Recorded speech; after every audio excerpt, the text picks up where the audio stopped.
새누리당이 당명을 자유한국당으로 바꿨어요. 네. 네. 뭐 네티즌들은 뭐 자유당 아니냐 뭐 이런 얘기도 하고 있고. 네. 뭐 당명 바꾼 거에 대해서 어떻게 보십니까? 글쎄요. 당명을 바꾼다고 해서 그 네. 본질이 바뀌는 건 아니지 않습니까? 네. 뭐 새누리당으로서는 뭐 어쩔 수 없는 선택이었다고는 하지만 네. 저는 일단은 이 박근혜 최순실 게이트의 어떤 그 상처가 너무나 깊기 때문에 네. 이번 일은 당명을 바꾼다고 해서 뭐 그것이 국민들로부터 잊혀질 것이다라고 생각하는 것은 네. 좀 너무 오산이 아닐까 저는 그렇게 보고 있습니다. 알겠습니다. 예, 뭐 탄핵 국면 얘기 안 할 수 없는데 벌써부터 이제 그 헌재 결정이 이제 3월로 2월은 이제 물 건너갖고 3월로 늦춰지면서 탄핵 기각설 얘기가 흘러나오고 있어요. 어떻게 좀 보고 계시는지 좀 궁금한데요, 의원님께서. 저는 뭐 물론 방심해서는 안 되겠지만은요. 네. 그런 이야기가 나오는 것은 대통령 변호인단의 꼼수 또는 일부 보수층의 바람이 맞물린 그 어떤 소문이지 않을까. 저는 그렇게 보고 있고요. 네. 이번 그 탄핵 심판에서 저희가 간과해서는 안 되는 가장 중요한 것은 네.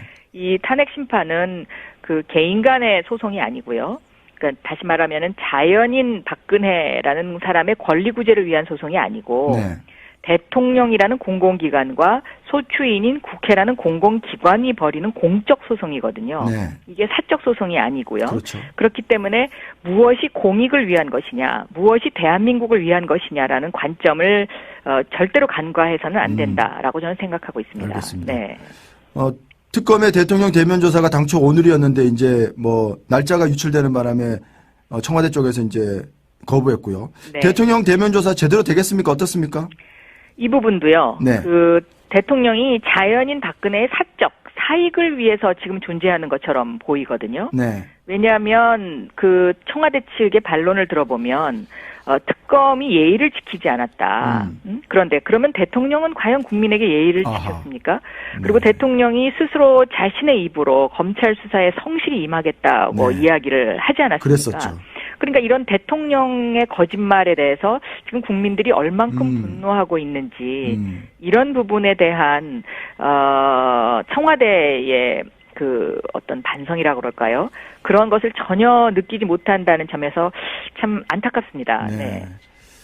대통령은 사실 그런 측면이 지금 말씀하신 대로 그런 측면이 좀 있는데 법 위에 군림하고 있는 거죠 지금.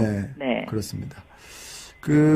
뭐 삼성 이번 어떤 특검의 어떤 최대 수사 대상이기도 한데 이재용 삼성 부회장이 뭐 1, 2조 원대 사재 출연을 검토하고 있다 이런 얘기가 나왔었고 삼성 측은 뭐 그런 사재 얘기는 그 사재 출연이기 때문에 잘 모르겠다 뭐 이런 입장인 것 같은데 이재용 부회장이 사재 출연에 대해서는 어떻게 보고 계십니까? 이번 사안이 사재를 출연해서 해결될 일은 아니지 않습니까? 네. 그러니까 지금 어제 최근 보도를 보면 그 삼성물산과 제일모직 합병 이후에 그 순환출자고리 문제를 해소하기 위해서 공정위에서 주식 매각을 결정을 했는데 그 문제도 청와대가 개입을 해서 절반만 매각해라라고 했다라는 이제 어제 특검이 이제 그 압수수색 들어간 부분에 대해서 보도가 있었는데요. 네. 이렇게 공정이라든가 금융위에까지 이런 어떤 원칙이 지켜지지 않고 법 위에서 청와대와 삼성이 뭔가 거래를 했다면 이것은 삼성 이재용 부회장으로의 그 승계를 위해서 세금을 내지 않고 그냥 그 삼성이라는 재벌이 수십조 원을 그냥 거저 먹으려고 하는 거하고 마찬가지이기 때문에 이런 부분이 지속적으로 계속된다면 대한민국 경제가 건강해질 수가 없고 발전할 수가 없죠. 일반 서민들은 아버지로부터 재산을 물려받으면 50%의 세금을 내는데 재벌 2세, 3세들이 이런 식으로 1%의 세금도 내지 않는다 하면은 과연 우리나라 경제가 버틸 수 있겠습니까? 그리고 공정하다는 측면에서 대한민국이 앞으로 나갈 수가 없지 않습니까? 그래서 저는 알겠습니다. 이번 사안은 굉장히 엄격하게 다뤄져야 된다라고 보고 있습니다. 네. 마지막으로 요 질문 하나만 드리겠습니다. 특검팀의 활동 시한이 이제 이달 말까지인데요. 네. 연장 가능성 있겠습니까? 어떻습니까? 저는 이것은 연장을 해야 된다고 생각합니다. 네. 왜냐하면 특검이 지금 우병우 수사도 제대로 아직 못했고요. 이런 그 재벌과 관련된 부패 수사도 제대로 하지 못한 상황이기 때문에 네. 이것은 연장을 해야 하는데요. 네. 이 연장의 그 결정권을 황교안 권한대행이 쥐고 있어서 그렇습니다. 과연 이 황교안 권한대행이 그동안의 행태를 보면 박근혜 대통령과 거의 한 몸이었기 때문에 네. 비협조적으로 나오지 않을까 저는 그렇게 보고 있습니다. 네. 네. 그렇기 때문에 사실 연장이 어려운 것 아니냐 이런 얘기들이 있어요. 네, 그래서 그렇게 거부를 하게 되면 국회에서 지금 이미 제출된 특검법 개정으로 가야 하지 않을까 네. 저는 그렇게 생각합니다. 알겠습니다. 네. 김기춘 전 실장이 이제 구속 기소됐는데 어떻게 지켜보셨습니까? 네, 뭐 사필 기정이 아닐까 그렇게 생각을 합니다. 그리고 네. 한 공직자로서의 그 일생에 대해서 생각해보는 그런 반추해보는 그런 계기였다고 생각하고 있습니다. 네. 네. 뭐 바로 뭐 현안으로 좀 들어가 보죠. 뭐 네. 그 당내 이제 대선 구도가 문재인, 안희정, 이재명 이렇게 3파전으로 굳어졌어요. 네. 안희정 지사가 여론조사로 이제 뭐 2위로 급부상하면서 경선이 이제 박진감 있게 넘치게 됐는데 특히 이제 안희정 지사가 새누리당에 대해서 대연정을 제안한 것을 놓고 당내에서 뭐 여러 말들이 나오고 있고 당 밖에서도 이제 논쟁이 벌어지고 있는데 의원님은 어떻게 보십니까? 정권 심판이라는 시각에서 보면 네. 대연정론이 당장은 비판받을 수도 있겠다고 생각을 합니다. 네.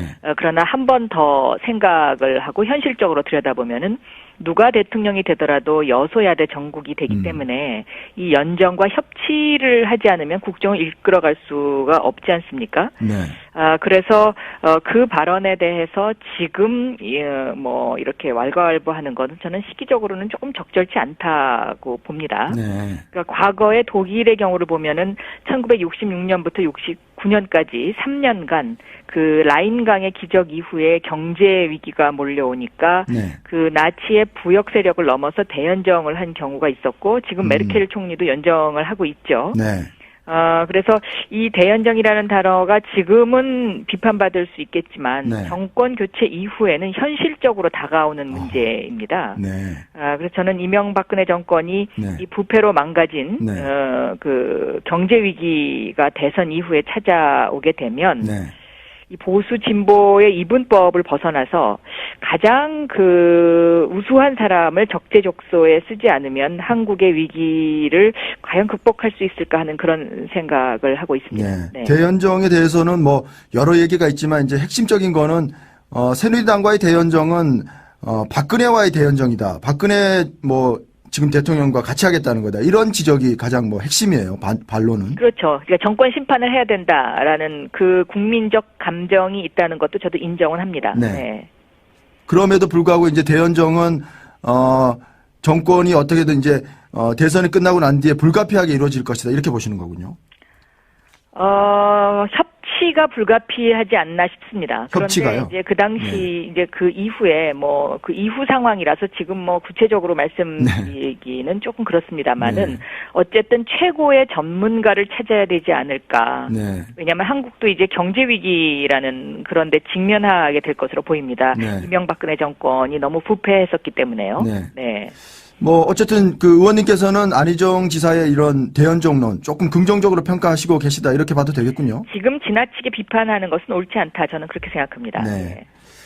뭐 당내에서는 여러 이제 대선 토론 또는 뭐 대선 이슈 이런 것들 놓고 이제 조금씩 이제 불이 붙고 있는데 사법시험 부활을 놓고도 이제 주자들 간에 의견이 엇갈려요. 문재인 전 대표는 뭐 로스쿨이 이미 시행됐고 있기 때문에 사법시험 부활이 어렵다는 입장이고 이재명 성남시장은 계층 이동에 새로운 기회를 부여한다는 점에서 사법시험 존치해야 된다 이런 주장인데 이 부분에 대해서는 어떻게 생각하십니까? 저는 이 부분에 대해서는 제가 법사위 간사 법사위원장 시절에 이미 의견을 여러 차례 피력을 했었는데요. 네. 이 로스쿨 제도라는 것이 미국으로부터 도입한 것이지 않습니까? 네. 그런데 미국에도 베이비바라고 해서요. 이 변호사 예비시험 제도가 있습니다. 그래서 네. 반드시 로스쿨을 나오지 않더라도 변호사가 될 수 있는 거죠. 네. 물론 낙타가 바늘구멍 들어가는 만큼 힘듭니다. 네. 왜냐하면 그 포션이 굉장히 작기 때문에요. 네. 그런데 우리나라도 어떠한 제도를 실행함에 있어서 이렇게 흑백 논리로 할 것이 아니라 네. 변호사 예비시험 제도를 둬서 로스쿨에 가지 않고도 변호사가 될 수 있는 그 구멍, 그 길은 열어놔야 된다고 저는 보고 있습니다. 네. 그래서 희망의 사다리를 만들어주는 것이 저는 그것이 맞지 않느냐 그렇게 생각합니다. 이제 구멍과 이제 길을 열어둬야 된다고 말씀하셨는데 그것이 이제 결국은 많은 고신앙인 또는 그것이 희망 고문이 되지 않겠느냐 이런 지적도 있을 수 있어요. 그러나 그런 어떤 그 젊은이들의 희망을 꺾는 것보다는요. 네. 저는 어떤 그런 희망을 주는 것이 사회적으로 더 큰 포용적 그 성장을 이룰 수 있다라고 저는 보고 있는 것이죠. 네. 네. 뭐 이재명 시장은 뭐 지금 이제 사법시험 존치 논란에도 그렇고 문재인 전 대표에게 계속 토론 좀 하자고 이렇게 좀 뭐 애글 하듯이 그러고 있는데 토론이 잘 안 되는 이유는 뭡니까?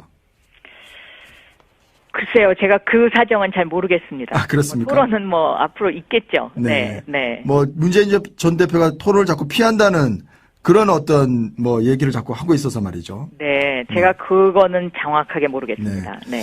뭐 아까 안희정 지사 얘기가 나와서 요거 하나 좀 여쭤보고 싶은데 안희정 지사가 최근에 이제 김종인 의원이죠. 네. 김종인 의원에게 4차례 만나서 경제 정책에 어떤 정권을 드리겠다 이러면서 이제 뭐 러브콜 아닌 러브콜을 보냈는데 김종인 전 대표는 뭐 탈당 없다.